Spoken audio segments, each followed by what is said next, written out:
citing grandmother's spectacles whenever she took them off. I'm sure I put them down on the dressing table, she grumbled. A little later, they were found, balanced precariously on the snout of a wild boar, whose tufted and mounted head decorated the veranda wall. Being the only boy in the house, I was at first blamed for this prank.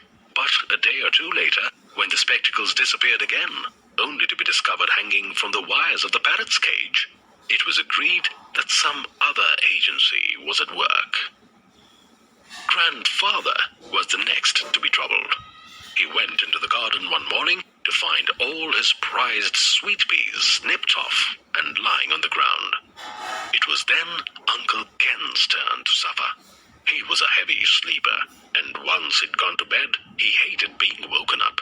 So when he came down to the breakfast table looking bleary-eyed and miserable, we asked if he was feeling all right.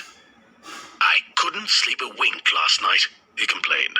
"Every time I was about to fall asleep, the bedclothes would be pulled off the bed.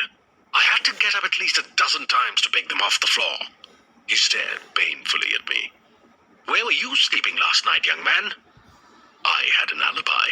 "In Grandfather's room," I said. "That's right," said Grandfather. "And I'm a light sleeper. I'd have woken up if he'd been sleepwalking." "It's that ghost from the peepal tree," said Grandmother. "It's moved into the house.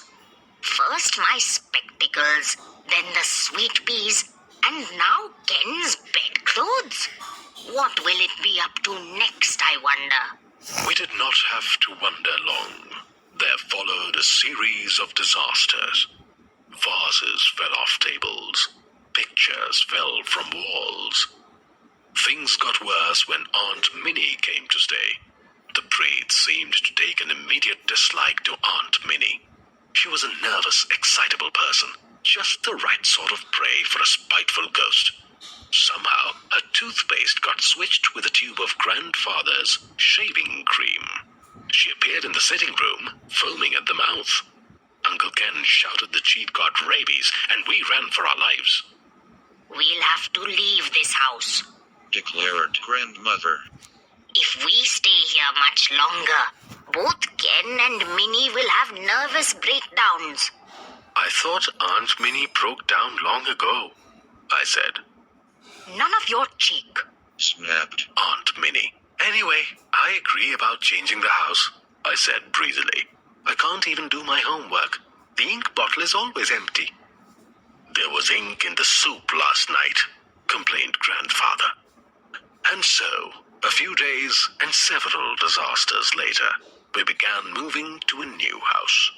2 bullock carts laden with furniture and heavy luggage were sent ahead. The roof of the old car was piled high with bags and kitchen utensils. Everyone squeezed into the car, and Grandfather took the driver's seat. We were barely out of the gate when we heard a peculiar sound, as if someone was chuckling and talking to himself on the roof of the car. "Is the parrot out there on the luggage rack?" asked Grandfather. "No, he is in his cage on a bullock cart," said Grandmother. Grandfather stopped the car, got out, and took a look at the roof. "Nothing up there," he said, getting in again and starting the engine. "I'm sure I heard the parrot talking." Grandfather had driven some way up the road when the chuckling started again, followed by a squeaky little voice. We all heard it. It was the Pret talking to itself. "Let's go, let's go," it squeaked gleefully.